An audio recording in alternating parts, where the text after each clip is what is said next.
setor cultural como atores de mudança dos territórios é o tema que há. Artists and the cultural sector as actors or drivers of change in the territories. This is the title of our next panel, and I call onto the stage our speakers.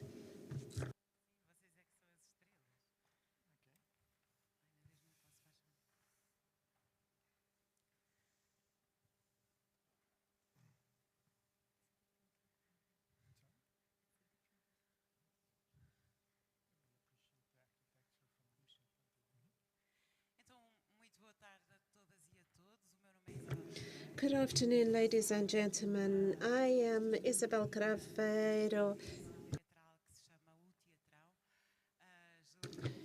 I am a member of a theatre company in Coimbra called O Teatrão, and I am here in representation of that community and its work with the community and its work strategy in different projects with the territory. It is my honor and pleasure to be here today with you to find out more about such inspiring projects like the ones that you have brought to us here today.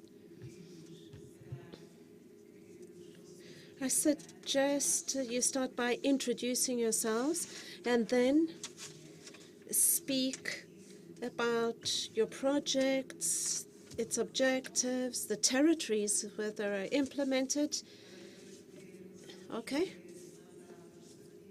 So that afterwards I will ask you some questions.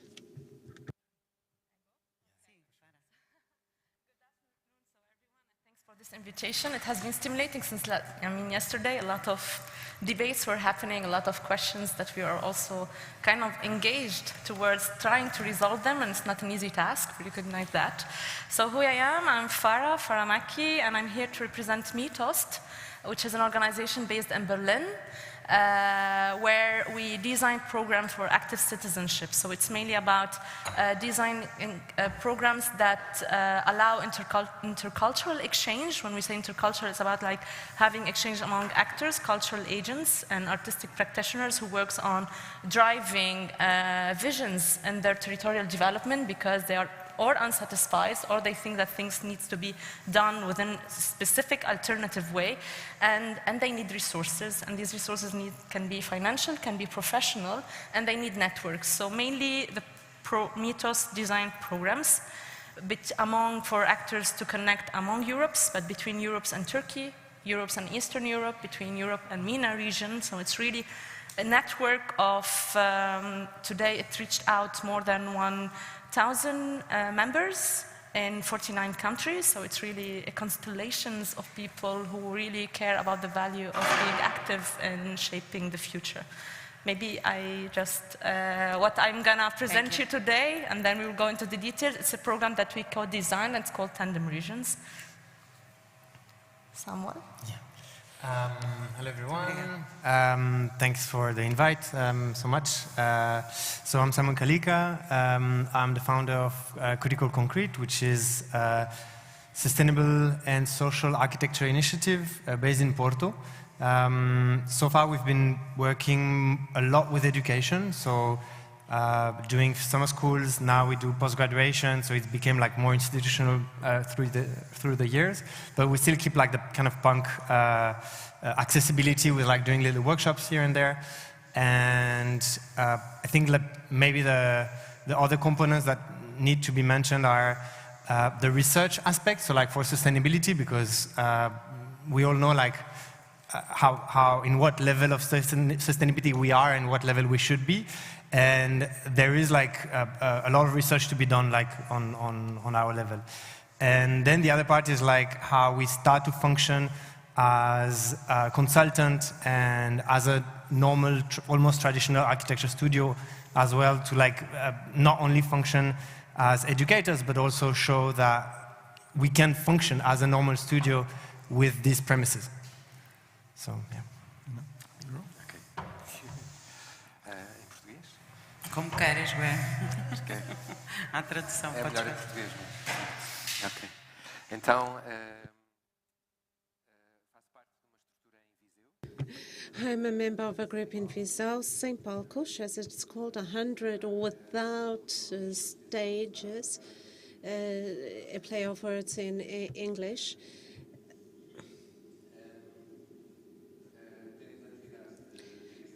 We have creative activities in theatre, in drama, and we have many projects with the community for social inclusion, and we work specifically with the territory of Viseu, Beiras region,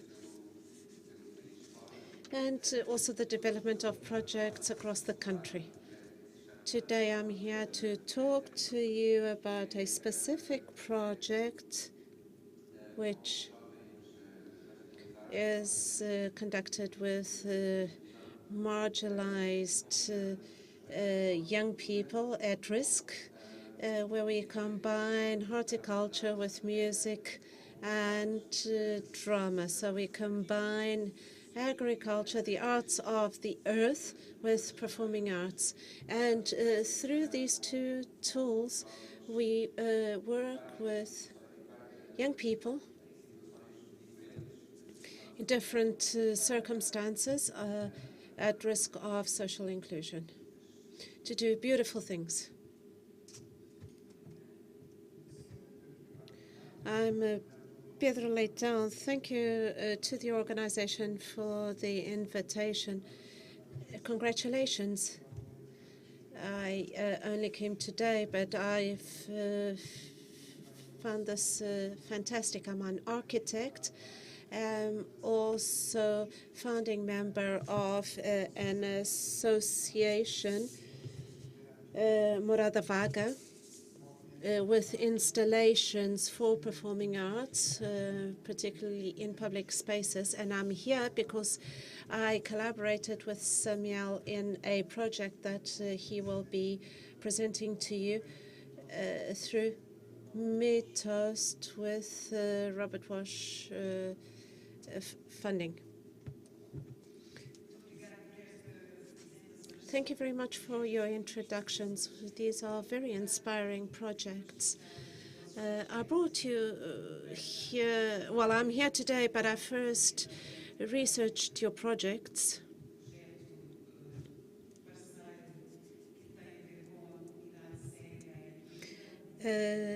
Metime works with the blind community in Coimbra together with our couple. So I already knew his project, but I looked into your project, and the first challenge I launched to you is to speak about the dimension of artists in this project, more or less, always, or to start off.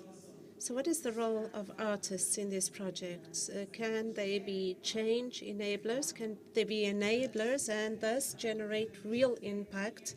But the dimension of artists, in my view, is paramount because they are responsible for creating another imagery for transformation. Uma ideia pouco ambígua sobre o rol do artista nestes projetos, porque realmente eu tenho background em artes, formei-me em artes plásticas e logo dirigi uma residência de artistas em Berlim. Sim. E realmente, com o tempo, acabei por pensar que não importava muito o meio, que seja qualquer arte plástica, que seja qualquer arte como pode ser arquitetura, senão que era quase como mais, era o fundamental, que era o encontro de pessoas de formações, de origens diferentes e realmente que unem-se em alguns projetos, né? E muitas vezes é o que vejo, é uma coisa muito, muito essencial, né? Quando fazes uma estrutura fantástica e com madeira, que não sei o quê, que vende lá. Realmente o que importa é aquele trabalho social que fazemos com uma ou duas crianças, que veem que há outra forma de viver, que logo podem estar de acordo, não estar de acordo e tal, mas acho que se calhar vai mais por aí para mim, o rol de alguma forma do fator externo, o artista, o arquiteto, ou o que seja. Não sei se concordam. Sorry. I want to get all your words. So, yeah, no, I actually agree because, I mean, it's difficult. I have a personal difficulty in differentiating cultural work from artistic work, and it's like somehow this kind of artistic value, it relies into the creativity value. It's the way how you can challenge the way of doing things, drawing new imaginaries, allowing a process to drive a new narratives. And I think we are, I mean, since a long time, but more now, because we have these agendas. You've been talking a lot about SDG 2030 and about the new Bauhaus, and there's this kind of mission, no, of being all on this boat and trying to do things differently because we need to save the world and the living environment where we are, no? And somehow there's the question, okay, what is the place of the artist in all that? And I think it's about how you can use methodologies that can drive people that usually you don't reach in these kind of processes. And I think we've been testing methodologies also through other programs with, for example, Mythos, about the role of performative arts. And me coming from an urban planning background and architecture, it was for me also a discovery when I was testing with the artists how they can have this kind of approaches that you can use that become your methods for co-creation to sense the environment a bit differently, to be much more inclusive, to much more engagement, and then to draw an open-ended process where different perspectives can come on board, and then designing possible solution, not imposing. And I think there is a role for this artistic value about this kind of creating these new imaginaries and these new alternatives so we can really navigate this complexity. Totalmente de acordo. Aliás, deixem-me só fazer um comentário, não apenas com as populações, as comunidades, os territórios, mas também com as academias. No nosso caso, no caso do Teatrão, a relação que nós temos neste momento com as ciências sociais e com uma data de investigadores que trabalham metodologias de nos aproximarmos das comunidades, de fazermos um mapeamento cultural das comunidades, de perceber os recursos, tem sido muito impactante na nossa maneira de trabalhar. As maneiras mais simples também que encontramos com determinadas comunidades de resolver problemas ou de produzir resultados também. Quer dizer, então há uma data de contaminações que são muito interessantes neste trabalho. Só acho que os artistas têm um papel também, eu acho muito importante, não é? Eu acho que acima de tudo tem a ver com o fator externo, com quem vem de fora. Não falando necessariamente do meu caso pessoal, mas do artista enquanto só aquele que não é do sítio. É essencial que o artista seja capaz de escutar, de ouvir e de escutar de muitas maneiras e de estar. Listen and to be aware of and sensitive to what is going on around him. And reach out to the communities. And then to take us out of our comfort zone, to launch challenges where people feel empowered to take risks and to climb out of their comfort zones. We have a program called Dialogues, which are 2 artists, an older one and one who's just starting, and they go to villages in the periphery of Viseu, and they stay at homes, artists' homes in those villages. and then they exchange their experiences.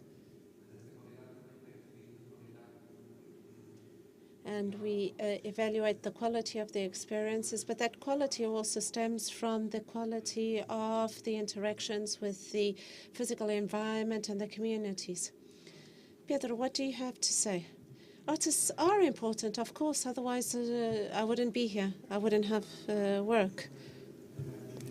Morada Vaga is 50%, occupies 50% of my time, and I dedicate 50% of my time to architecture. But art in public space, that takes up 50% of my time, is very diverse. We began with an open call at the beginning. Manfred Decke, a Italian architect, was with whom I created this group. And at the time, we had the so-called terrain vague, earlier industrial properties that had been abandoned or parts of the cities that were unoccupied. And this is where our name came from, Morada Vaga. And the potential that these empty spaces have to offer. And when we look at cities, we see that precisely. Cities change, evolve, and in the past something was very important for society, and then the space loses that importance and it is forgotten, and later acquires a new importance. And in our pieces that we create for public space, we always have in mind interactivity, to interact with the people and through those people and amongst them. Additionally, we carry out an activity, participative activity, a workshop where we try to exchange our experiences, convey our experiences. So yes, I think that artists are important. They are necessary. In the beginning, I didn't say, but I would suggest that the audience chip in as you wish. You can take part in this discussion so that we can hold an interactive, participated and informal discussion.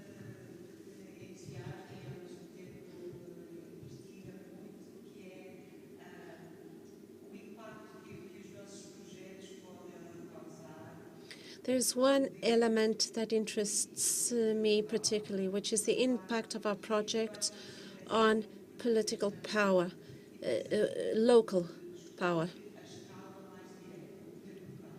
Local governments particularly. What are your feelings about this relationship? Of course, the visibility of the projects raise curiosity, awareness, and produce knowledge, but what has been your relationship with the local power? Do you feel that there is impact? Can you measure their interaction? Is there interest, the capacity to interact with them?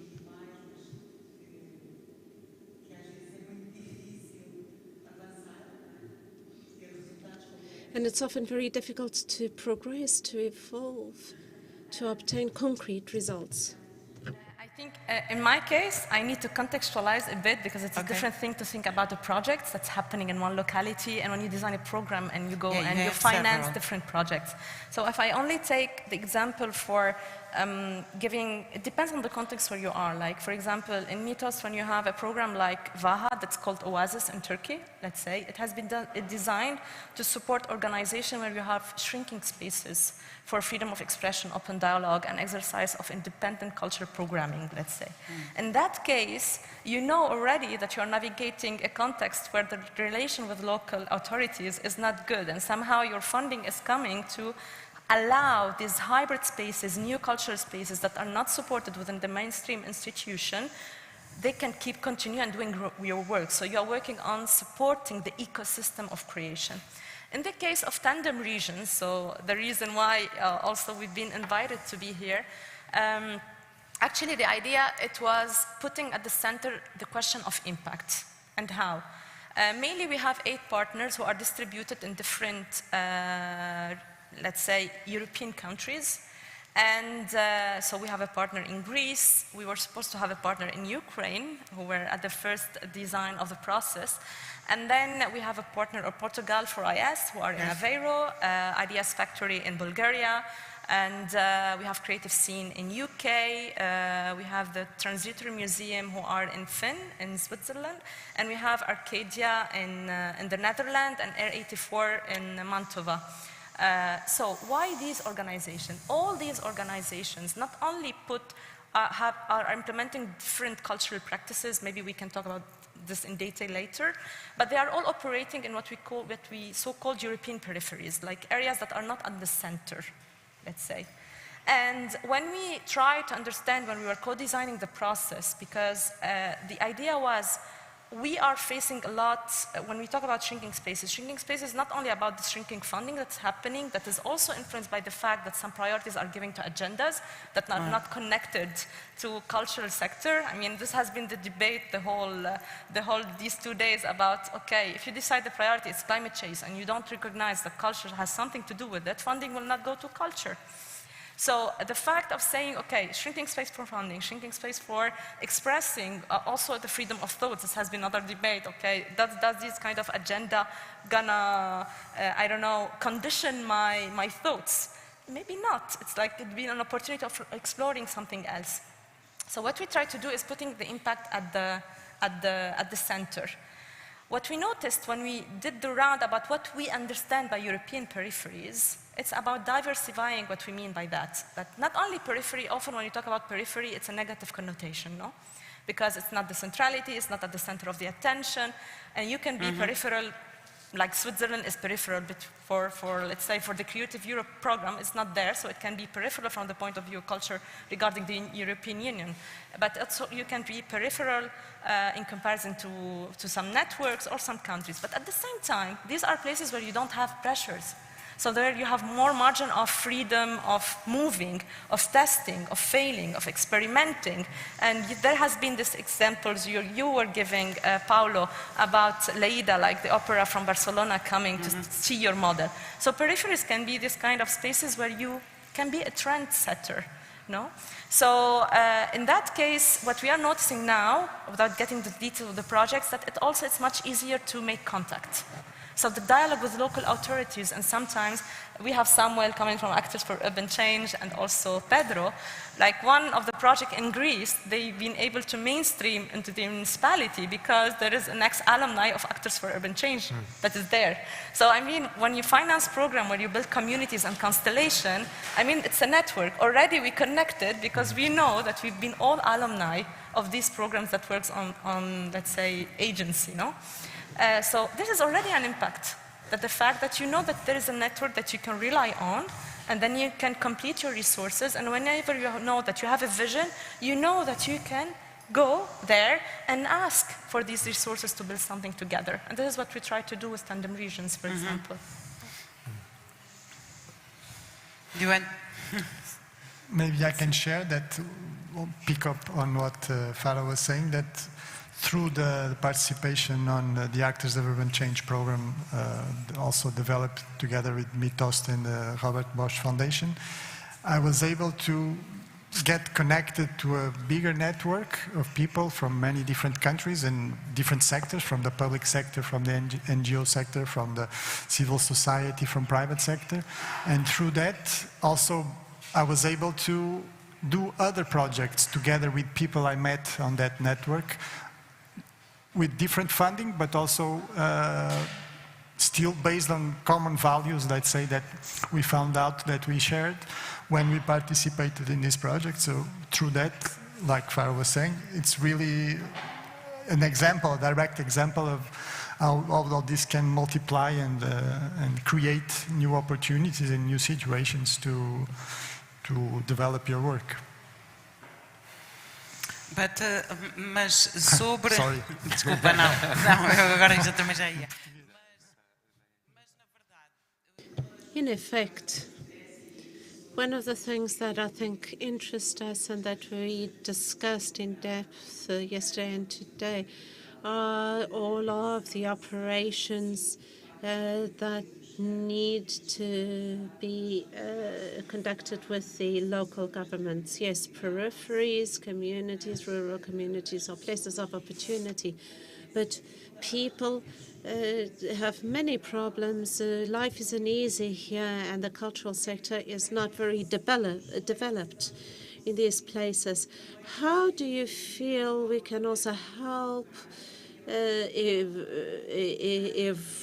evolve and actually raise the awareness of local governments to these projects?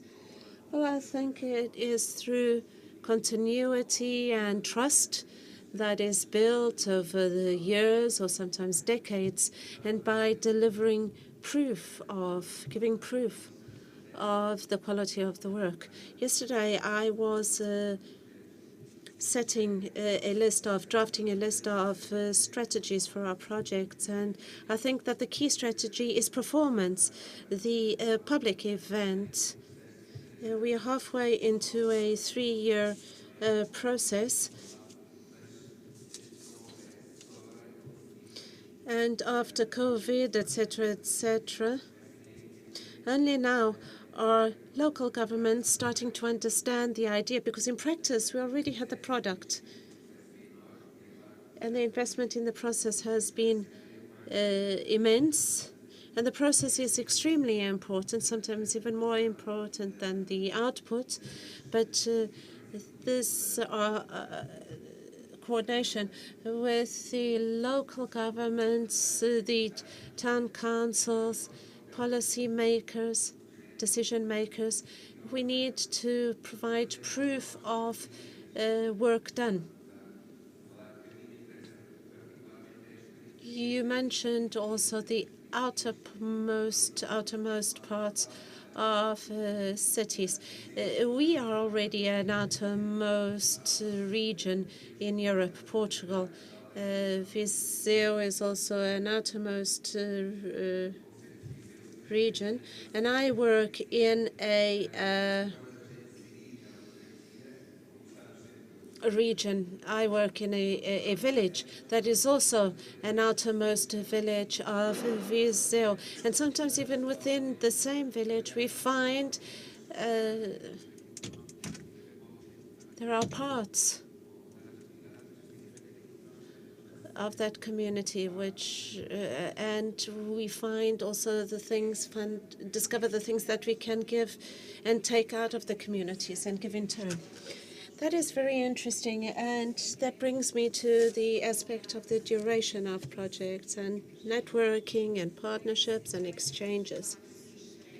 How do actually things take place in the communities? You mentioned the challenges, most recently the pandemic, the constraints that it created for the implementation of a project and communicating with the communities, and then setting very concrete goals for our intervention. But the time that we take to be with the people, and that we do not leave them all of a sudden. And this our relationship with the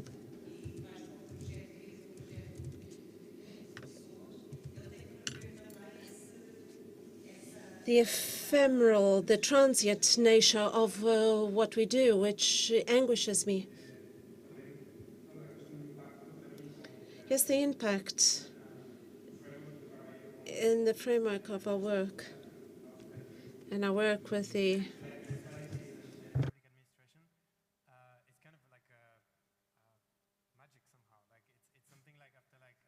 how many years like we've been doing this, and it's like sometimes it's just like, you know it's going to go wrong from the very beginning, because there is like something in there that's like completely rotten, and it's like you have nothing to do with it.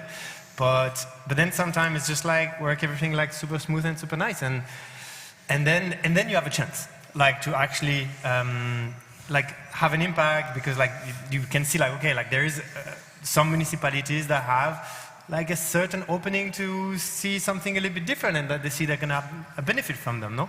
Like in terms of impact, it's super interesting sometimes. It's like, we don't like to talk too much about that, but like one very good argument like to defend a project with the municipality is like, look at the economical impact that's going to have on your community when we're going to bring like 30 participants that are going to be here for 3 weeks, and we're going to build this, build that, and everything's going to be nice.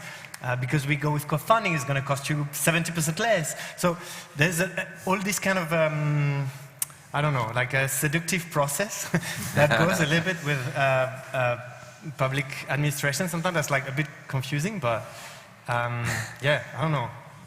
And yeah, like I guess, Graham, you're very right, and like the continuity is key, no? Like, and sometimes also like knowing when to go. And like, yeah. Porque também há muita instabilidade, não é? Basta. Indeed, because there's also a lot of instability. The local power may change after elections, and immediately everything is turned upside down. We have people who have already raised their hands. Vasco has asked for the word. Good afternoon.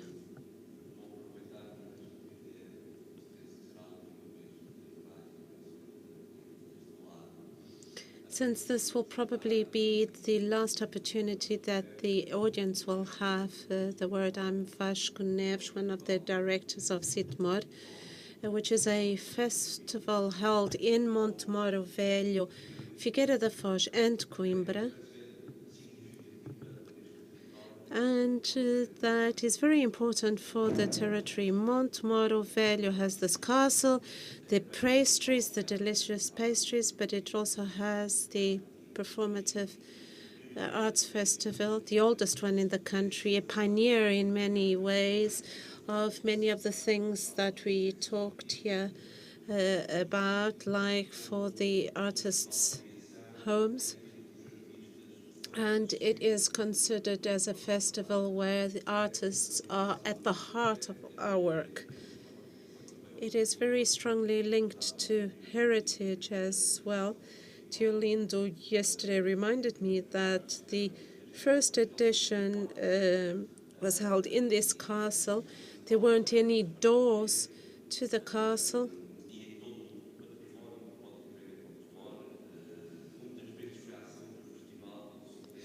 And it was the festival, to some extent, that brought people to this castle, and the poor state in which it was of disrepair.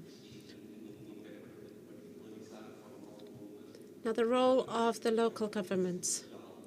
In Portugal, there is a worrisome trend that is related to municipalities' capacity to intervene in enabling projects. And when we look at the regulations of DG Arts, we see that the powers of local governments are being enhanced, increasingly so. And the central government or the regional governments do not seem to be interested in dialoguing and discussing this with local governments. So what we have seen, with the exception of Lisbon or Porto, we hardly ever see a strong project that has not received the support of the local governments. In the last years, we don't see large, powerful programs that grew without the support of the local government supporting the promoters and the agents. So which means, and the other side of the coin, that there will be projects, certainly, and culture has always a counterpower. There are certainly projects in the country which are not being implemented and not growing because they are being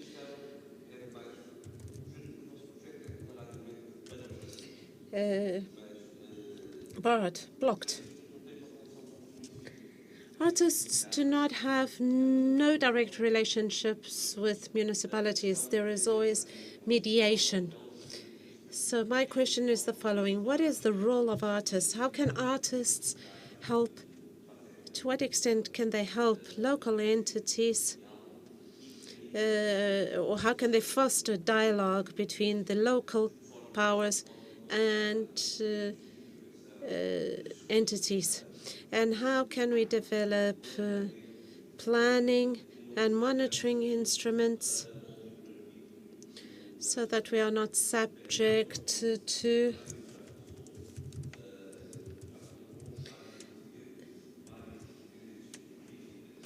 the random changes in councillors in the local governments?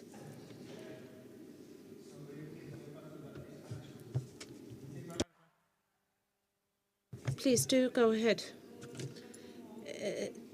That brought to my mind another question, a question that I've been asking for about 30 years. And what is the role of our communities?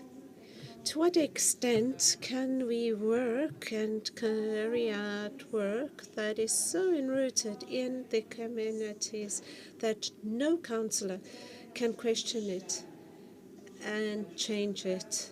So to what extent, as actors, as cultural actors, how enrooted are we in community that we cannot allow our councillors to change those projects? I mean, how can we be as important as our health centre?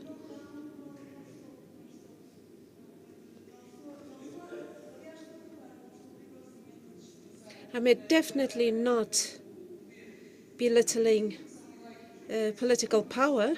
They are democratically elected to represent the interests of a community, and a program that was put at the vote, to the vote of the local communities, not at all. But what I'm asking is when will we come to a point in time where culture is an essential asset, an essential good for our communities? I think that we should think about this. This is a question I've had in my head for about 30 years.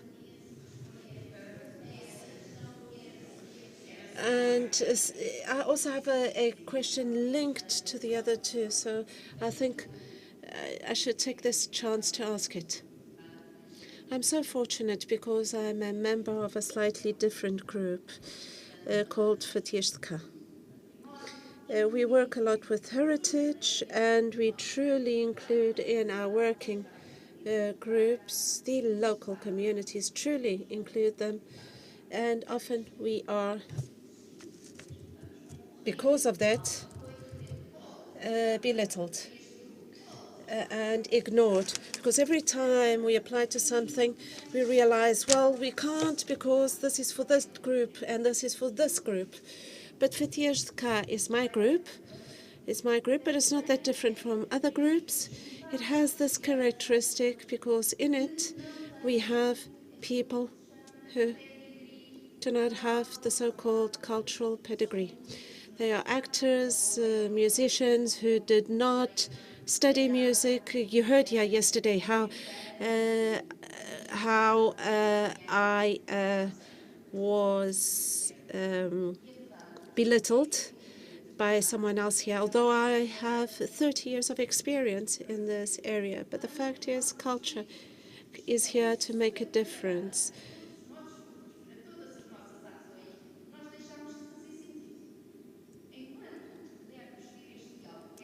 So, for as long as we manage to have these dialogues, how we do things, how we don't do things, you do that, I do this, I think that we are doing something right. But the fact is that since 1979, we are only once. Please, could you wrap up? So, I would like you to think how every time you have an open, every time there is a launch for a program, perhaps the margins or the borders should be widened and not restricted by financial aspects. Local government is very important in our country because it is through funding of the local governments that we carry out a lot of our cultural activities, our cultural action. So it is a very important, extremely important element of all of our projects for all agents. But the fact is, your projects are conducted in a slightly different way, and I think that it is has very much to do with your question, Vasco, and with yours as well. These are an extremely complex issue, and that cannot be addressed in only one manner, or from one perspective only. My experience tells me that we cannot depend only on changes in councillors or mayors or decision makers. We need to move forward based on our importance for people.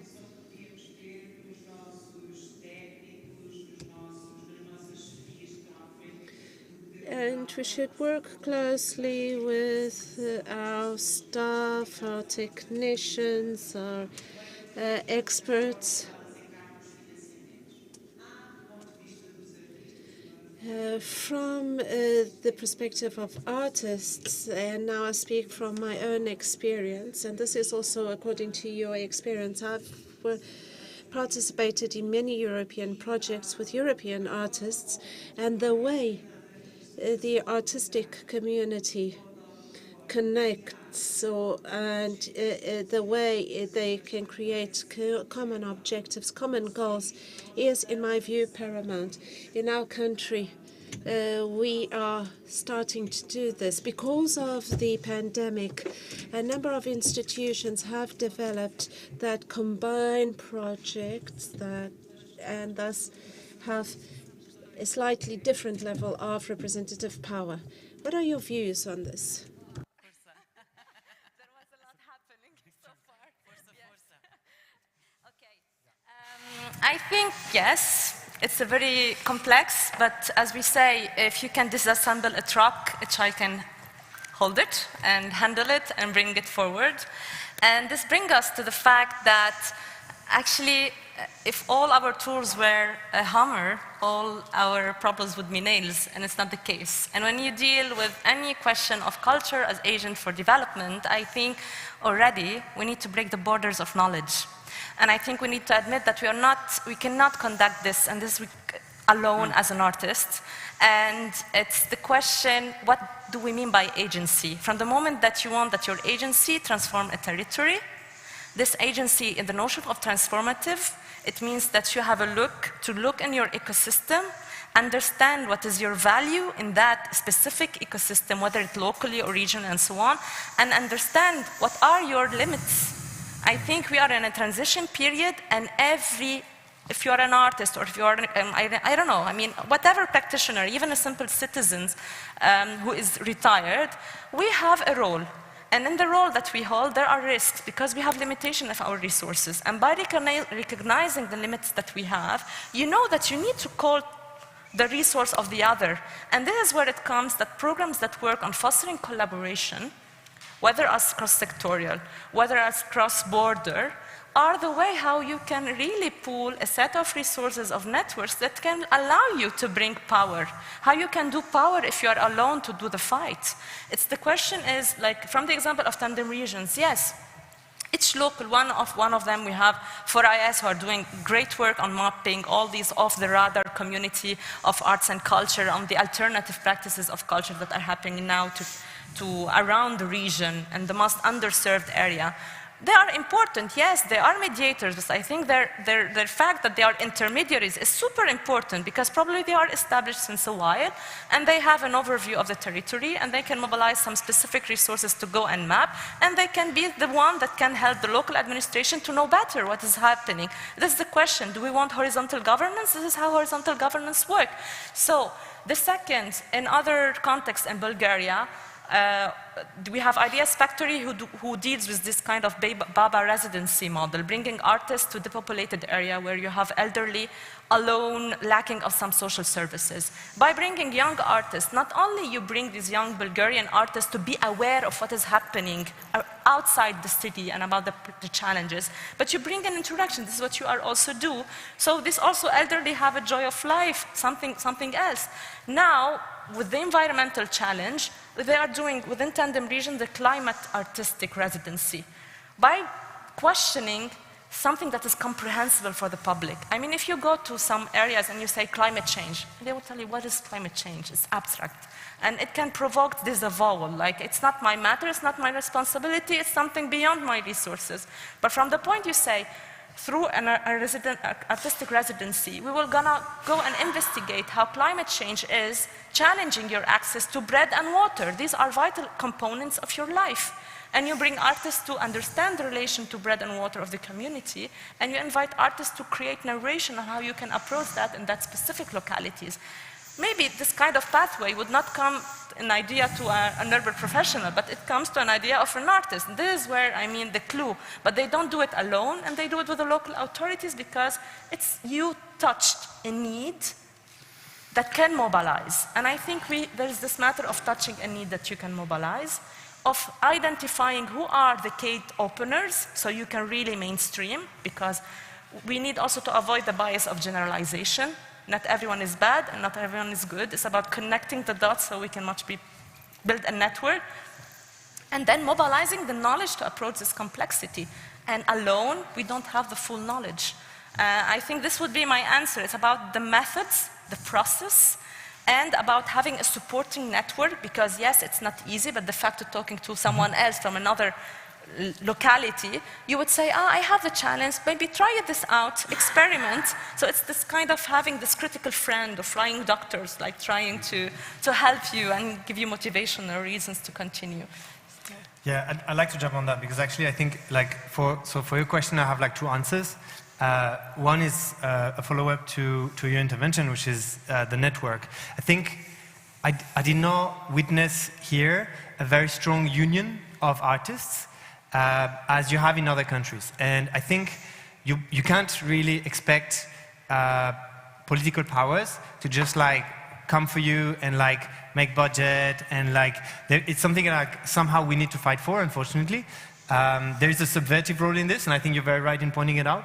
And I think that's for the thing, no? It's union, so you can have your network, you meet other peers, and you can go all together against sometimes authorities that don't listen to you, don't give power. You can also take Porto out of the list. Nothing happens there. The other strategy is to hide, and it's something that we learned from artists living in dictatorship, from artists living in contexts which are politically complicated.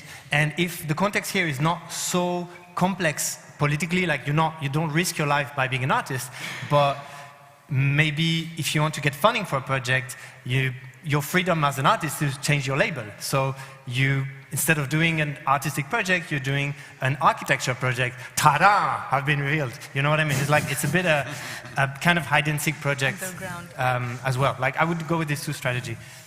Yeah. Eu acho que o grande problema é muito complexo. I think it's a very complex issue.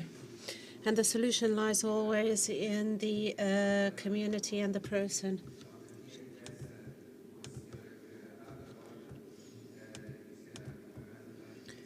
And the fact is that everything starts with the local governments,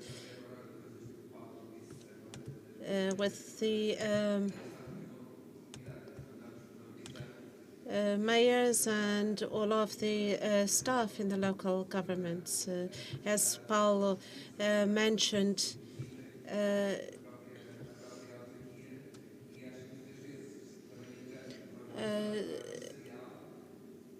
when they worked in the prison, the whole community was involved, not only the inmates, but also the guards and the families. So we need to find strategies where the director of a prison sings together with the inmate, or the counselor comes to watch a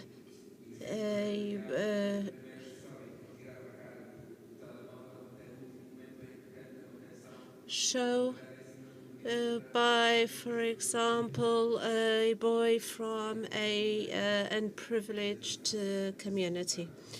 So seduction, as you mentioned, these are the different ways of seducing people to understand that there is something here, even if they don't completely understand it, that they see that it is worth investing and supporting.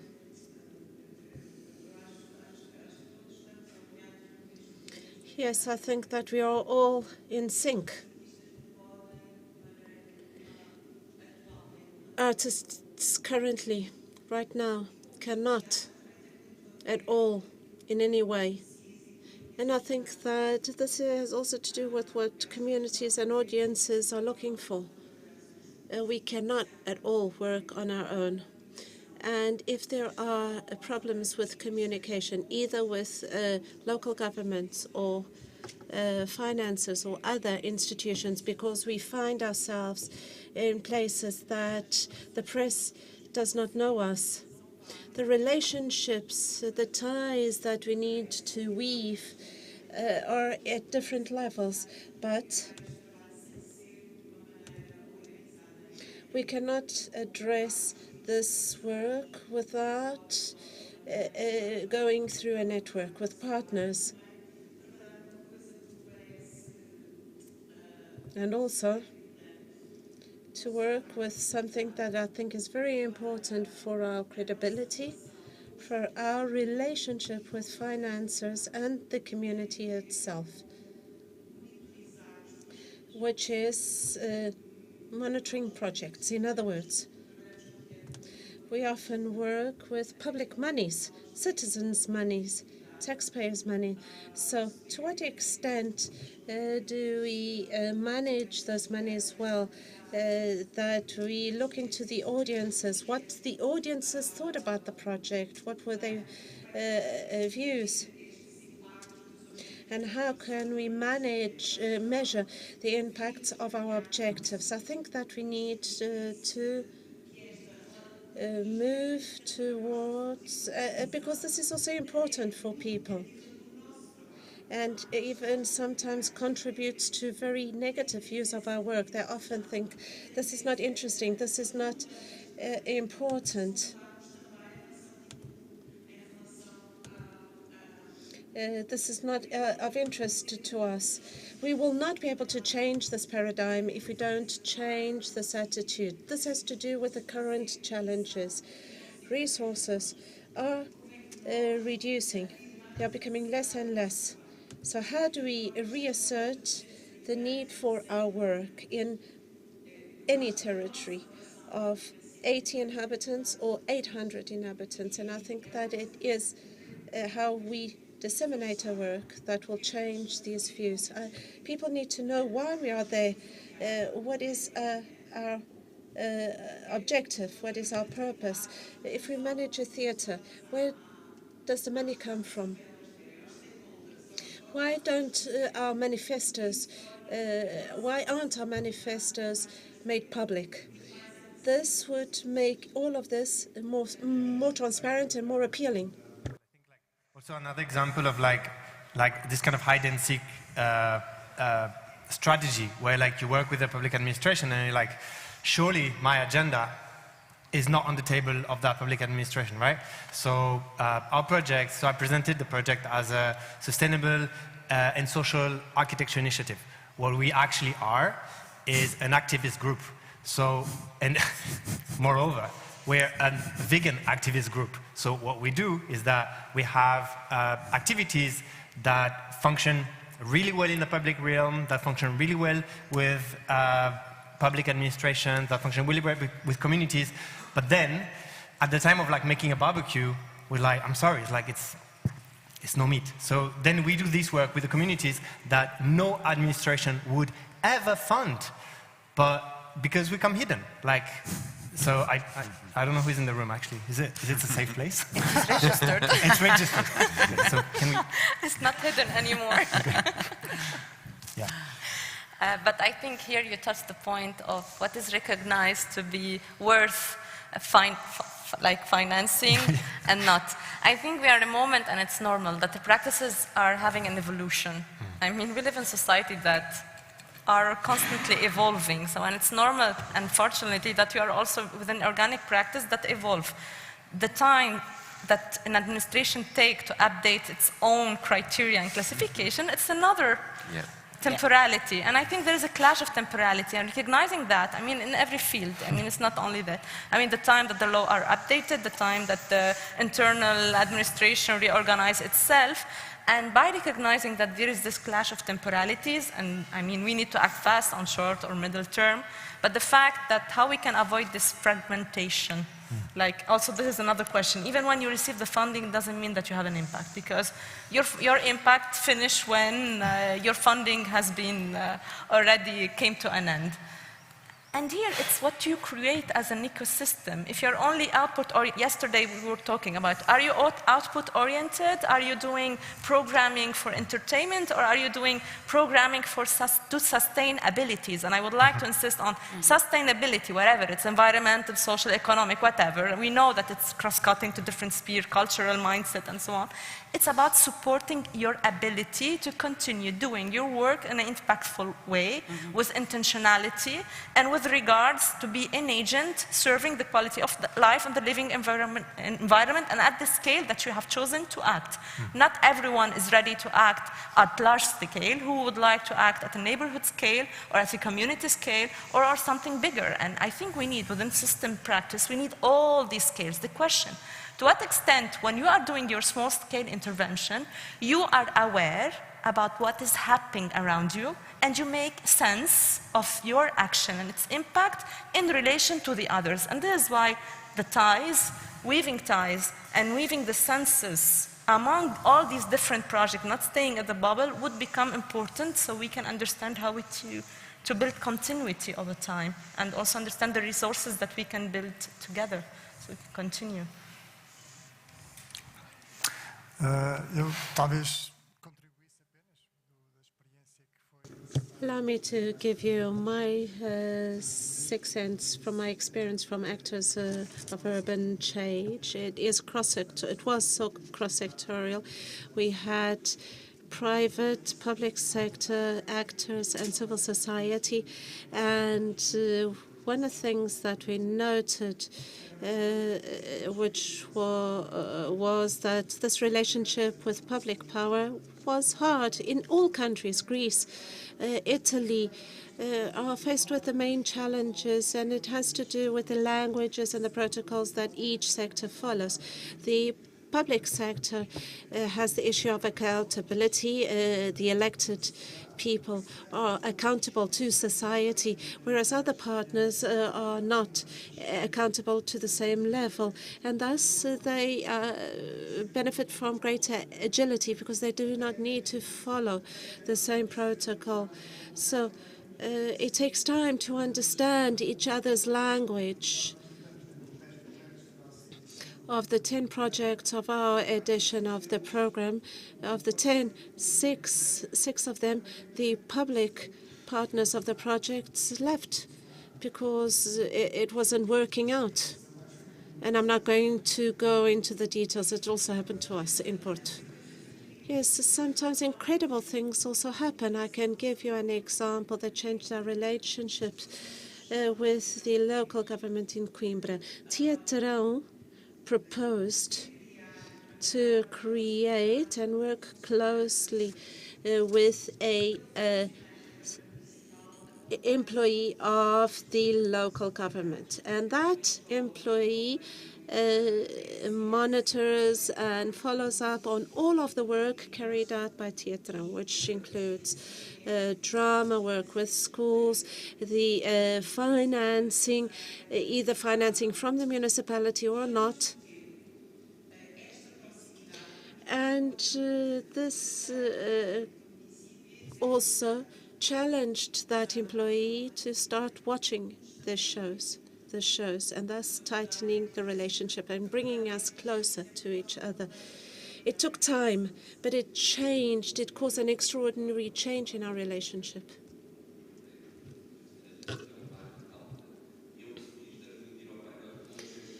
I just wanted to convey a feeling. It's a feeling. Perhaps you do not share in this feeling.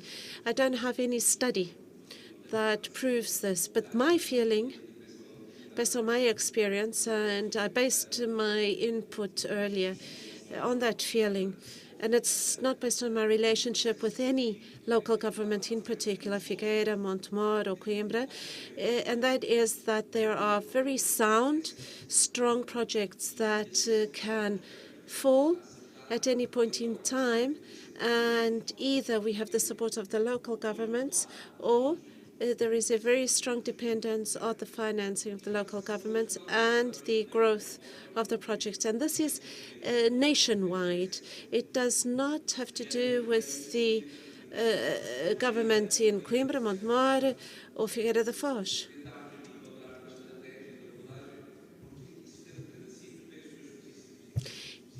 Each place has its specificities, and there are projects that are not necessarily focused on the community itself. And I'm part of those, an creator.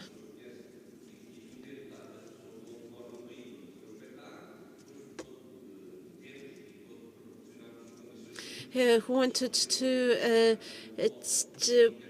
take to the river half of the population. He can do so because this is his relationship with the territory and the audience. And he can do so, he's free to do so.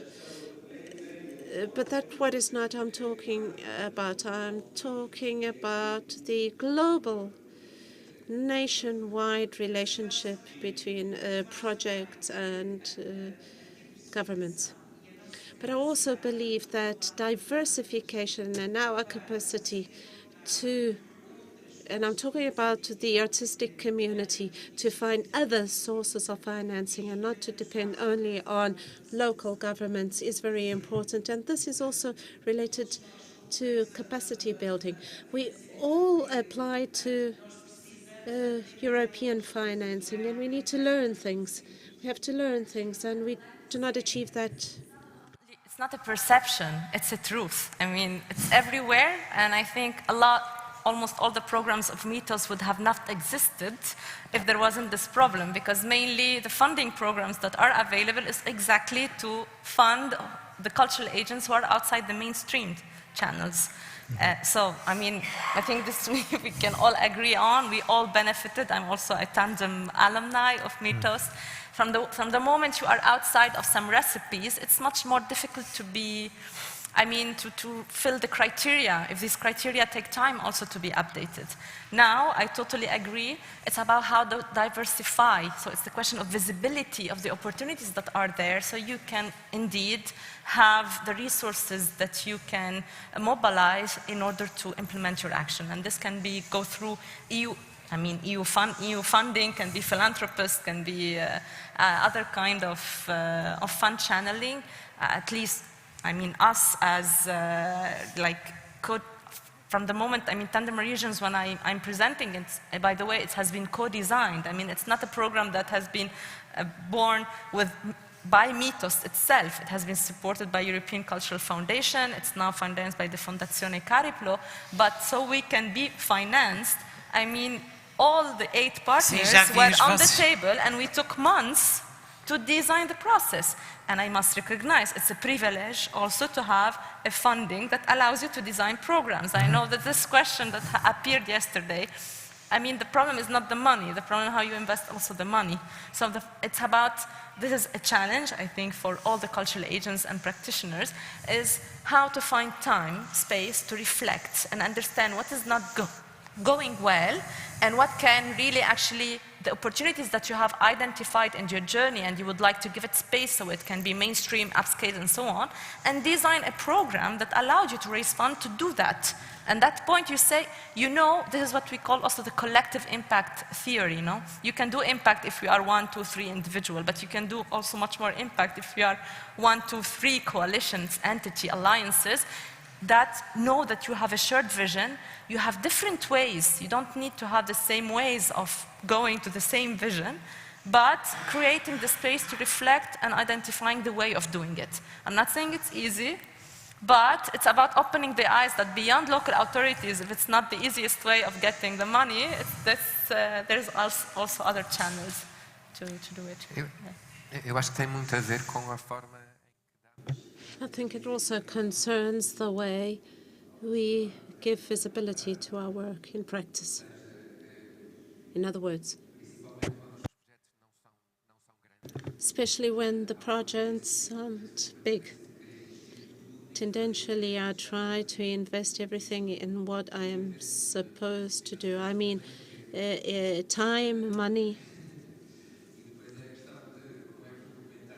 And also the question is how we document all of this, because when we work with audiences and places which by nature do not cover and go out and reach out to that many people, we need extra effort. We need to put extra effort. And the pandemic opened us to new visibility tools for those who were not used to using them in particular.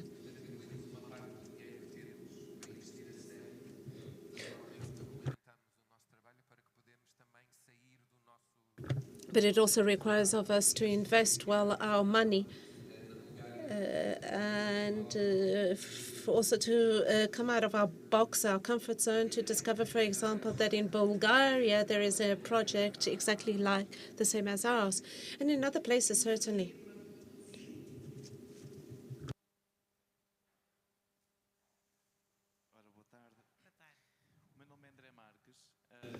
Good afternoon, I'm André Marques. I work for a cultural association in Aveiro, based in Aveiro, and I wish to ask you, with the starting point as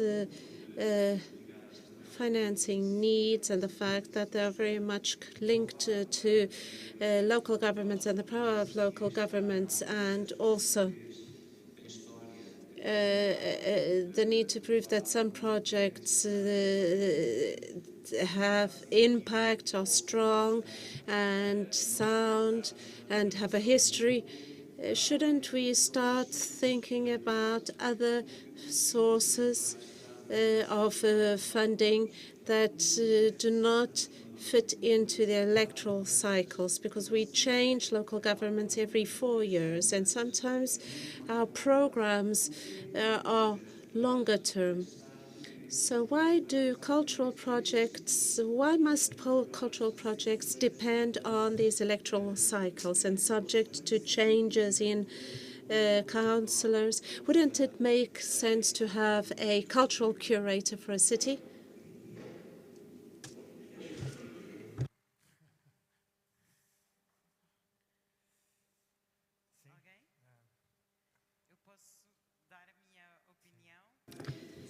May I share with you my opinion? I think that all activity mustn't,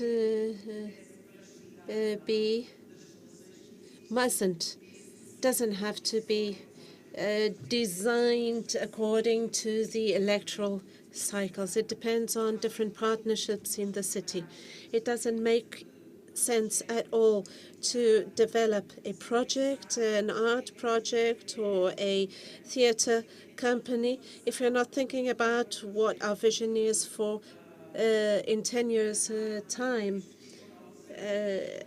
because it also concerns our relationship with artists, other artists, emerging artists, and our capacity to influence and provoke communities. We are always thinking about new projects. What am I going to do next? I cannot think that Councillor X will do this or that or think this or that. We must fight against that. And I think that what we have been saying here is that one way of not depending on that relationship, that binomial, is by expanding it, enlarging it to other partners, to other sources of funding, to work in other areas, in other parts of the world, to find partners in other parts of the world, as we do in other activities. We are linked in networks in so many things. $1 million question, no? It's like I think again, like you have like two aspects really. Like one is like really long-term, long shot, where clearly you need to function properly as a lobby, as a union, and like talk to political party ahead of election to like really infiltrate to change the culture. But we're not like we're like talking like changing culture kind of shift. So it's like this is a long shot, and clearly. And then in the meantime, if you want to work and do what you have to do in like the years that you have to work, you need to consider the context you have, right? So if you're in an association based in Germany where like there is like shitloads of money for culture and like a culture of funding this kind of activity through foundation, through whatever, it's a different game than here. So here, for example, we have, like in our case, what we try to do is a little bit what you were saying, like diversification. So you try to see a little bit how you can make a living that kind of co-finance your cultural activities. So that can be, in our case, an architecture studio office. That can be educational formats that you set up in one way or another. But like at some point, it's like, yeah, it would be nice, no, to have like the money like coming down. Is like it would be only fair, but it's like I think these two work need to really go parallel, hand in hand. I would like to continue on that, because diversifying the channels, I think it applies in every profession. Like you cannot rely on one source of funding. But I would like, it's the question of temporality. Are you doing this kind of shift on the long term or on the let's say short mid-term? And sometimes this kind of opportunities that can come throughout European regional funding, let's say, like the example of tandem regions, that it allows you to do local prototyping, but by being in a European network. But how your local prototyping or your local action somehow can operate to this cultural shift. And I will gonna give just an example of what the partner in Greece that is called Common are doing. It's about placing cultural practice within education. What they are doing is really working with the elementary schools on the role of teachers, like understanding all these curricula related to civic education. What does it include? What are the gaps in content, and how they can create creative citizenship advocacy content where the children becomes the actors on knowing that if you have a need, if there's something that you dislike in your environment, actually you can go and search who else also have a say in that. And instead of complaining, trying to understand how you can formulate creative proposals and understand how a local administration is working and try to channel to that. And what a teacher have a role to be a mediator in that processes. Thinking also about the role that culture can be education or the artistic format in doing this kind of creative advocacy channel at the early stage, it's somehow of experimenting if it would be a way of shaping the policies of the future, designing the policies of the future, because you are working on the change that may happen from this future generation that have a political say, because they care, they are active, and they recognize that they can be agents in proposing, not only in complaining. So this can be also one way of strategies to prepare to something that can happen on a longer term. And experimentation, it's experimentation. We cannot know the results until the years pass. Esta relação, eu acho que nem nunca se vai resolver. Ou seja, I think that this relationship will never be resolved. I think that it's intrinsic to our work, to her, for there to be friction with the local power, because our work is political. It is transformation. Artists are responsible for seeing a bit beyond, but we are always driven by that desire to transform, to change, and there is normal a friction with central power, with money, and that will never be resolved, in my view. And when we speak of the relationship of culture or artistic activity with education, everyone knows what must be done, but it's not done. And we insist. We try at the local level to establish partnership, to carry out our actions, and thus nurturing this special relationship. With that aspiration in mind, no, I don't think that we should be bound by this idea that everything will end in 4 years' time because a new local government will be elected, or a new government will be elected.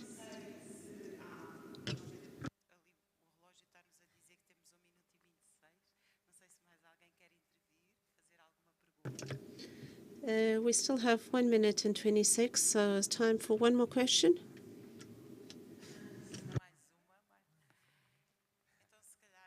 One more. Well, if there are not any more questions, then perhaps you would like to say something about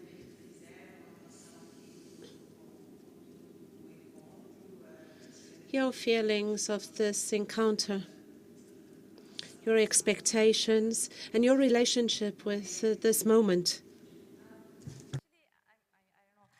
For me, it's how to continue on practicing what we do by being open to two principles. One is reflexivity, that I need to question what I do by creating connection to other and having confrontation on the way of doing things and having pauses in my journey to understand what is working, what is not, and being able also to have a self-critique, constructive self-critique. And two, it's social learning. Social learning, it means like sometimes we need to take distance from what we are doing to understand how to approach it better. And this social learning can come from the context where we are intervening, and it also comes from the fact that you are dealing with local authorities somehow. And this interaction, even if sometimes we don't even like it because it has tensions, but sometimes tensions can be positive and you can learn something about it. And it can be from the community itself or from other professionals like you. So I think reflexivity and learning is something. It's an attitude that can help to revisit a bit and update the toolbox that we have and the way how we weave the connections so we keep on having the motivation to do what we care for. So that would be my say. Last comments? No? Okay. Então, resta-me agradecer. Then, I would like to thank the organization for the invitation that and this opportunity given to me to be here to get to know your project and have this discussion with you. And I apologize I wasn't here yesterday, but that is time that we are trying to manage in the best way possible because we are ending projects, wrapping up, and starting new projects, but it was with great pleasure that I accepted this invitation, and I hope that this was all very inspiring to us. It's very interesting to find out that there are people in other parts of the world that work with techniques, instruments, and thoughts, ideas that are very similar to ours. And it's always very good to be able to see that we can create relationships that can influence us in the future. Many of the projects, particularly those with young people and European partners that brought change to the project that I'm involved in, and that is all very interesting. Thank you so much.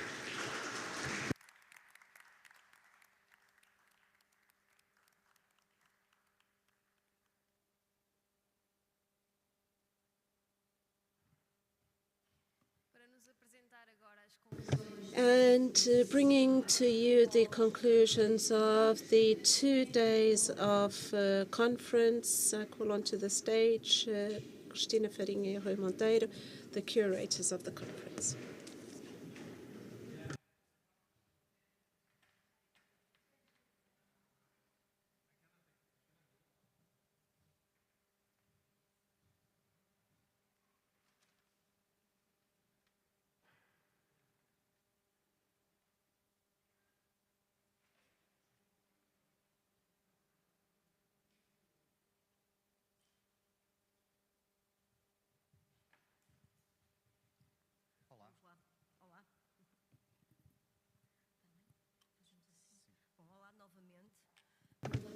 Hello, everyone, once more.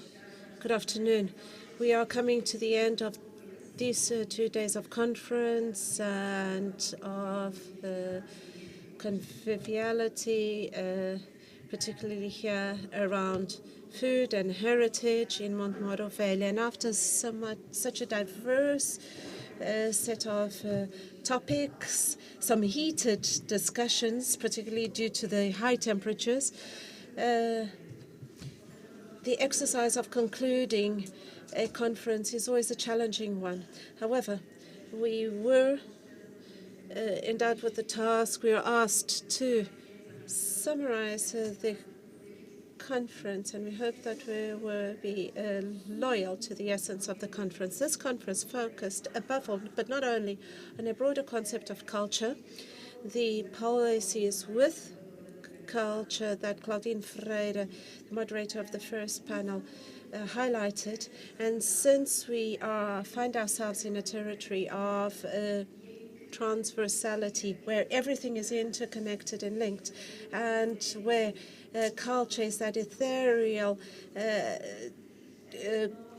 good where we are all producers of culture, hence we were tasked to bring to you the conclusions, and we have done so as a whole and not by panel or by topic. Over the 2 days, we heard several times the same key words, which we do not wish to categorize.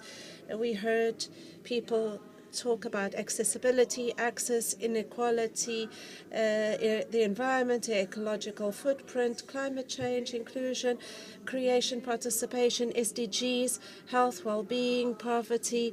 We also spoke about the new European Bauhaus and the Green Deal, which are not usual topics in cultural conferences.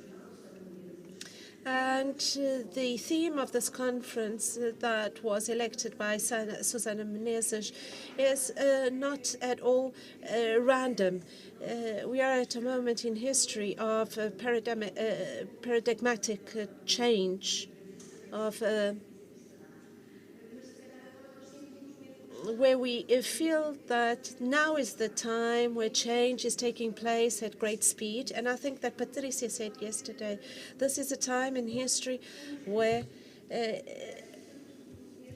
change is urgently needed. So at a time of economic, cultural globalization, we feel that all topics are interconnected and all issues are linked and cannot be resolved in the context of the state of the nation or at a discussion about the sector. So we believe that together we can discuss, address all of these issues to try and find holistic, integrated ways of thinking and doing things. And this is our world. That in our sector we are not used to dealing with. So it's a very demanding time for all of us.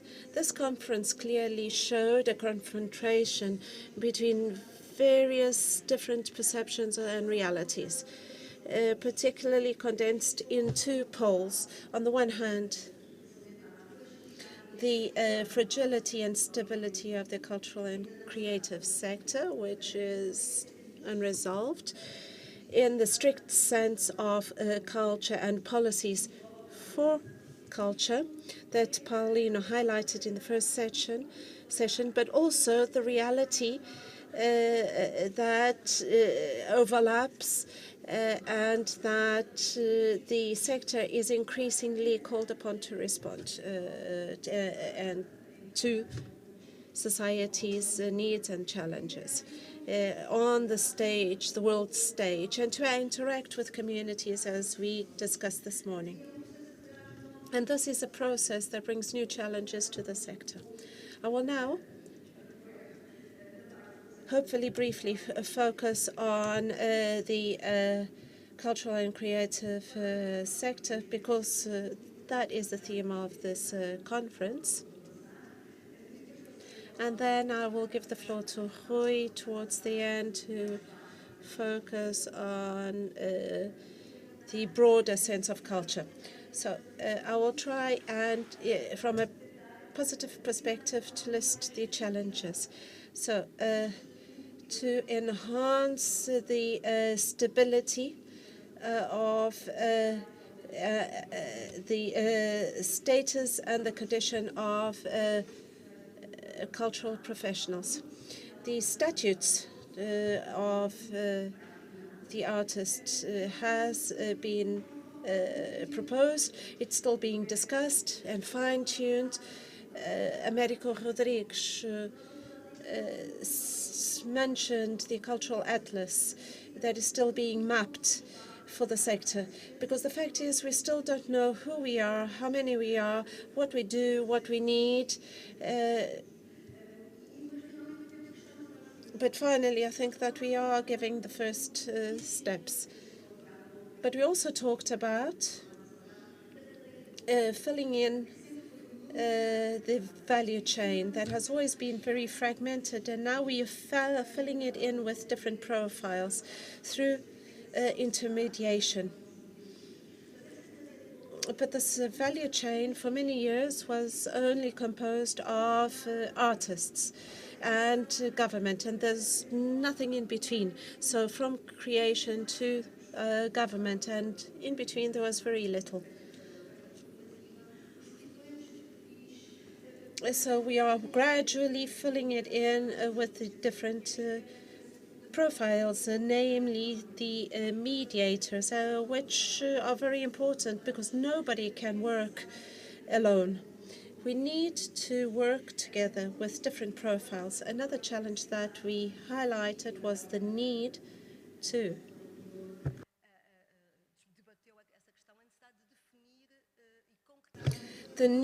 to set up and implement organizational models for the sector.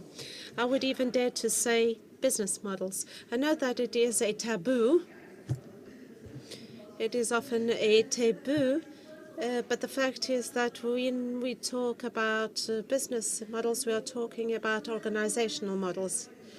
It does not have to be an organization with or driven by profit, with profit in mind. But let's only discuss organizational models. And to design and organize and implement sustainable organizational models, it is fundamental to have finances so that operators can plan work and think about what they are, who they are, about the projects, to understand what are the means that are at their disposal for those projects. But also to look, at a wide range of means also entails looking at ourselves and our place in the world. And to be differentiated, we need to communicate in different ways. And it is also part of the process to come out of ourselves. We also talked about skills. And we have now realized that artistic skills or even technical skills are not enough. And that, once again, and coming back to the value chain and to different skills. And of course, skills cannot be concentrated in one single person, but we need to work together with different profiles and knowledge. We also touched upon digital skills, and I think that they are paramount, but we didn't discuss them in depth. And we're not talking about only dissemination. Digital should also be included in creation, and also management and planning skills and communication skills. This morning we talked about the dialogue with others, and this afternoon we also talked about communication and our capacity to interact and communicate, be it with the finance, to decision makers, to audiences, and even with ourselves. And this is why we need networks, and for that we need to know how to communicate. And finally, there is the political dimension. The previous discussion, in my view, ended quite well because it came back to the political dimension with which we began this conference. The need to go beyond the mandate of the councillor, political cycle, was highlighted. And for that, we need to have public policies for culture that have been approved and are implemented in the long term. And the person who comes next must follow those same policies. And he or she cannot simply say, no, I don't agree with them, I want other policies. You may not, because we will be able to say that those policies were approved, adopted, and are in place for a period of time. Public policies are also, furthermore, essential to cement the sector, to congregate the sector. Sometimes when we are lost, and in a territory, be it at the national level or at the city level, if there are policies, we might not agree. We might say, in this municipality, I don't agree with the policies. I don't want to work here. I don't want to contribute to that policies. At least we know where we are going. Or, reversely, I might want to contribute to that policy. But to have a policy, to have a strategy is essential to congregate the sector so that the sector understands how to work together. And the need to also create regular and diverse dialogue channels of a discussion between decision makers and the sector. And dialogue is extremely difficult. But finally, we have realized that we need to hold that discussion. We are still unable to hold the discussions, but we have realized that we need to have the discussions. This is something we did not know some years ago. And we need to hold that discussion formally. Those meetings, for example, we don't want to go, but we must go. And learn to like people. We might not like the people, but we need to learn to like the person. And lastly, the need to monitor and evaluate. I'm a researcher, so I think that logically this is extremely important. But if we're talking about monitoring and investigating seriously, because we need to know what we are measuring, and we must be committed to it.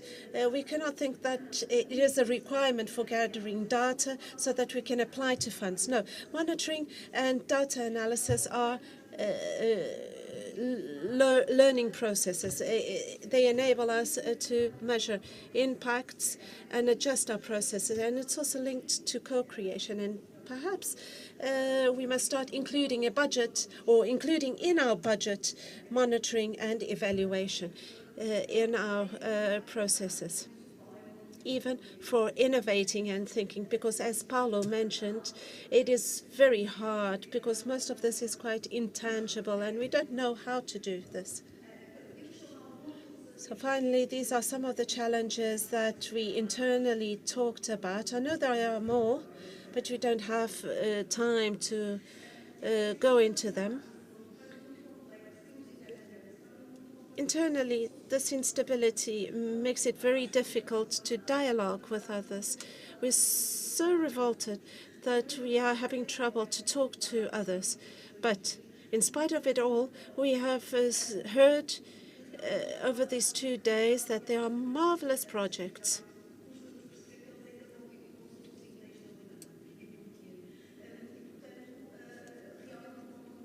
And indeed, the commitment and the passion with which many of these artists work have allowed them to overcome some of these obstacles and to fight against the negative people inside and outside this sector. And on this same sector, in the same sector, with these challenges and passions, that other challenges arise, forcing us to incorporate and rethink the very concept and role of culture in today's societies and its relationship with other sectors. And in this context, we also heard speakers speak about different regional, national, international agendas and approaches. We talked about the 17 SDGs, the global challenges, where culture is not regarded as a challenge per se, but as an enabler for achieving these SDGs.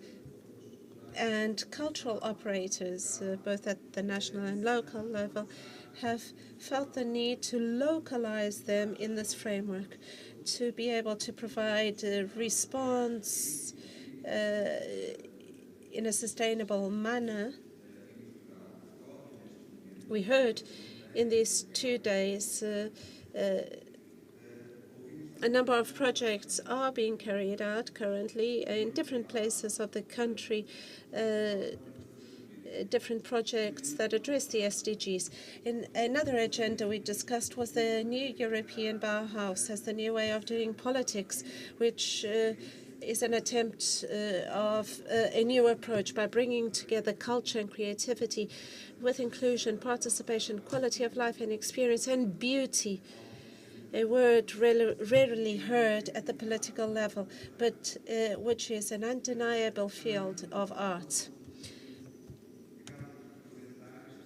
The new European Bauhaus also calls artists to and culture to reposition itself and to deliver new solutions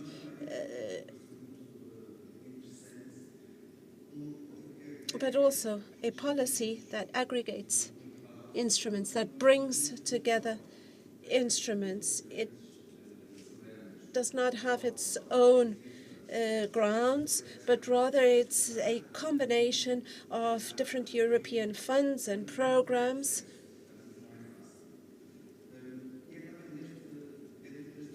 And it is also in this context of SDGs, the new European Bauhaus, and the large challenges, and concluding that we found out about very inspiring, if I may say so, projects that are carried out in different parts of the countries, which have been providing solutions and answers through culture, health, well-being, technology, handicrafts, sharing of concerns, and co-creation. These are the key words which recurrently we heard.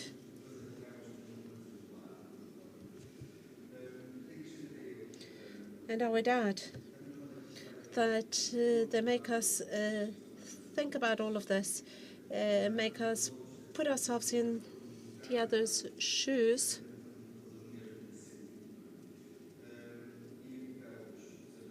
and think about also the role of artists as fundamental agents in these big changes, operating as imaginary producers of transformation. I found this these words, very beautiful.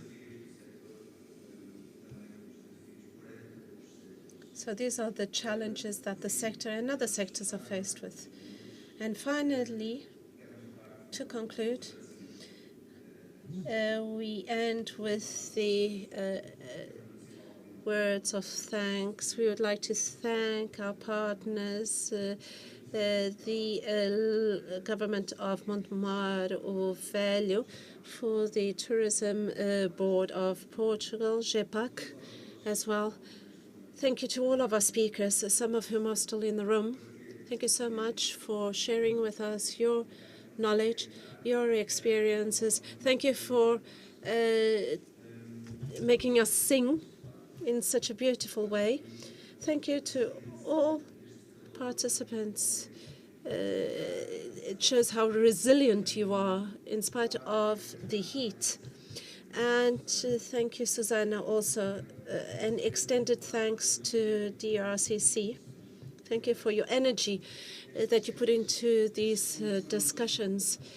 Such confrontation also shows us that there is the need to maintain these discussions alive.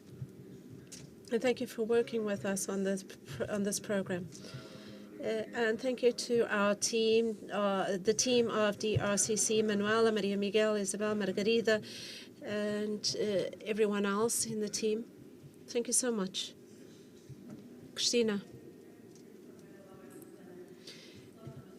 We are going to give the floor to Susanna, but since we are always talking about processes and our relationship with processes, I think we cannot end with these conclusions without also delivering some concluding remarks about form and not only content. And I'm going to give the floor to Susanna, who will be certainly talking about form, because there is a lot of will for discussion, dialogue, and perhaps other formats.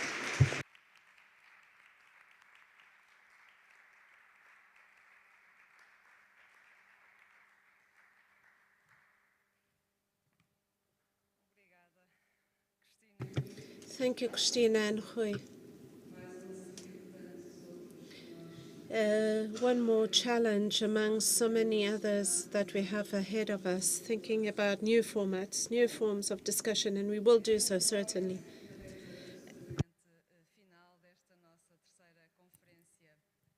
And we have come to the end of our two-day international conference, 2 days of intense, vivid discussion and exchanges of ideas and experiences.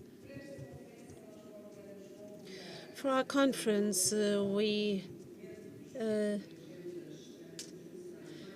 try to congregate some of the most important agendas of the sustainability of our common future, but also experiences and reflections and essays that hint at differentiative paths. In my opening speech, I said, and this has been underscored during the 2 days, this is a critical moment of transformation that asks of us the rethinking of all the entire conceptual structure. Additionally, these are times that ask of us individually and collectively to think about or to imagine new ways of being and doing. And I don't think that what we have before us is not only well-intentioned agendas. We need to ensure, as citizens, our own survival in the present, but also the immense responsibility of guaranteeing a future for those who will come next. And ahead of us, we start seeing signs of reforms in thought, practice, and even policies that to some extent try to challenge this traditional form of doing things. As certainly we all very well know, the biggest challenge will be maintaining in time this strict sense of reform. As soon as we start capturing some sense of foreseeability in our lives, which we all wish for. But personally, I think that business as always or business as usual is no longer sufficient, not at all for us in the cultural sector and not enough for our communities. And it is up to us now to bring onto the stage the large national and regional agendas in order to understand how we are internalizing this paradigm of change of public policies, and also to try to understand. And this last panel was very important from this perspective. It helped us to understand how culture is incorporating this whole process of transformation in its process, in its practices.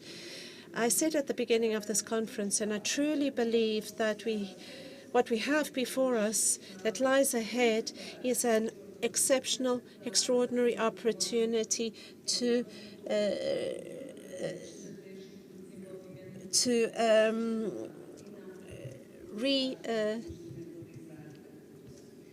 recover and refurbish culture to make it more sustainable. And our collective challenge is to put culture at the center of human promotion strategies. And that should guide us as humanity. The unique value of culture should be part of our communities and help them rise to the challenges. It is also part of culture to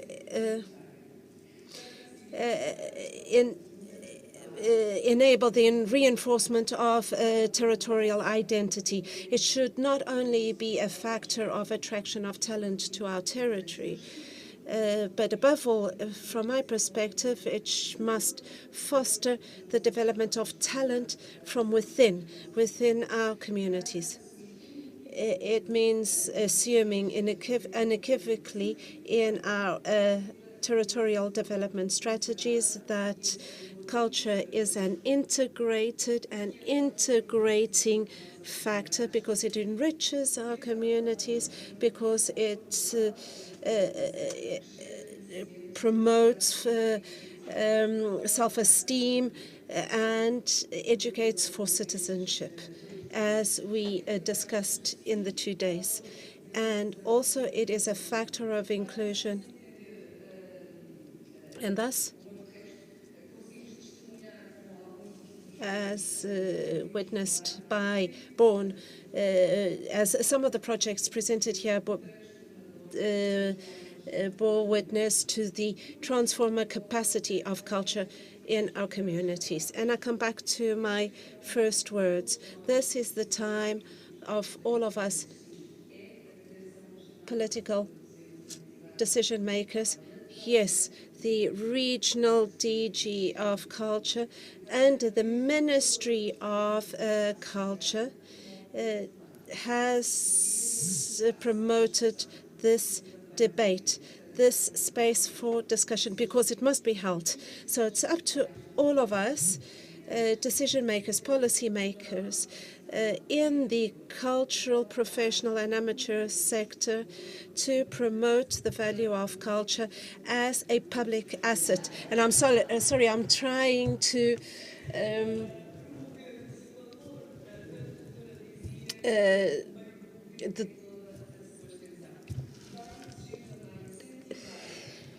and this will also encourage sectoral collaboration and to holistically incorporate the essential and primary needs of culture and of its sector, thus in mobilizing society. And this is what I tried to say earlier, to mobilize society to create the necessary conditions that will enable its recovery and thus make it more sustainable and resilient.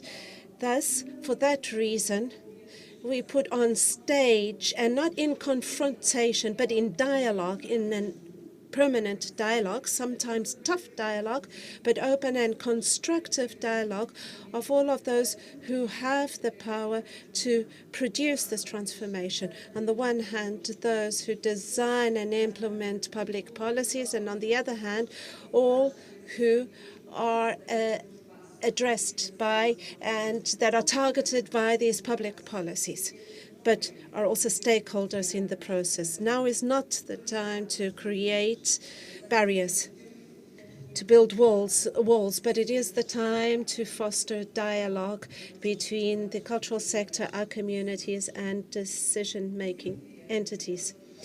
At the end of the day, and I heard this expression said here, we are all in the same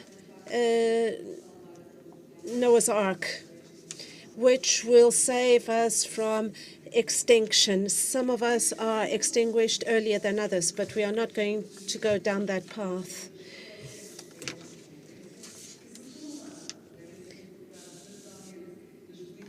And while the agendas and policies that documents that we brought to this conference should be included and incorporated in the process, our concerns as citizens should also be incorporated in those agendas, and thus we are all committed.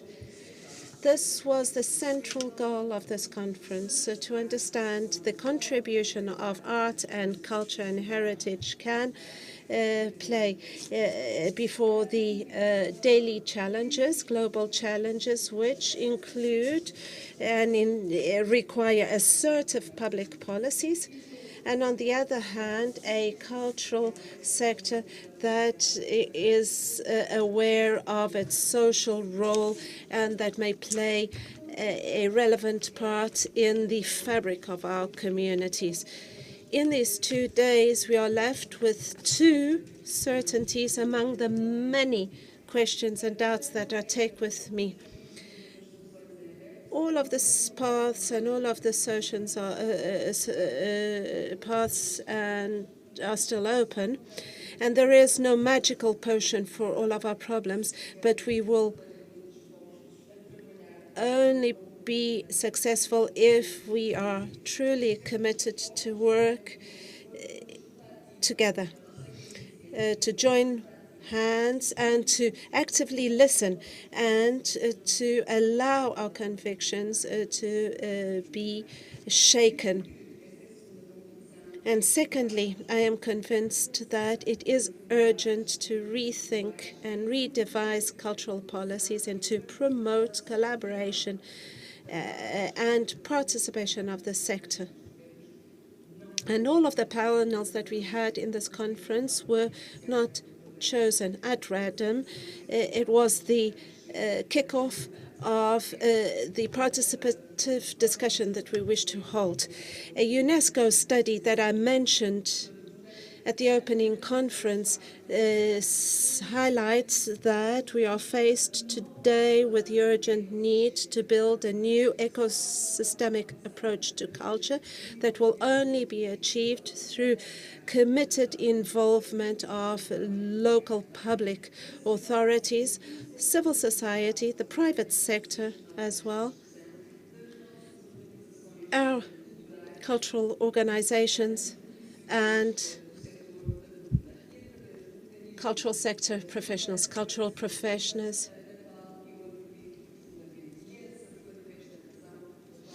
Through participative discussion in which I truly believe. And this is why for the first time we wish to create a declaration of principles of public policies that we call the Montemor-o-Velho Declaration for public cultural policies, to which I hope that I may contribute actively, and that you who are here today may also contribute actively. This agenda will be publicly discussed, and this will be a completely innovative document for the Central region. And this declaration, together with the 2030 cultural strategy and a number of other instruments, and this new process that we are initiating with all municipalities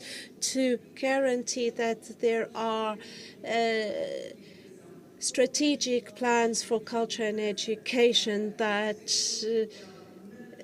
extend beyond the political cycles and which are already being developed, may they affirm, assert cultural public policies that are sustainable for a region. It is up to us to foster and to drive all of these processes, and you can count on us as an undeniable partner, resilient as well, on this path. And to conclude, I would like to thank everyone deeply for your participation in this discussion. A sincere thank you to all of our speakers, our moderators, and new participants, either in presence or online, for taking part in the discussion, the challenges, the questions that you raised that will certainly echo in our minds for very long. I also wish to thank the municipality of Montemor-o-Velho for its professionalism in hosting this conference. The Centro Region Tourist Board and GEPAC, thank you for your human and financial support. And a special thank you for all of the companies that helped us set up all of this. João Borges Design Atelier,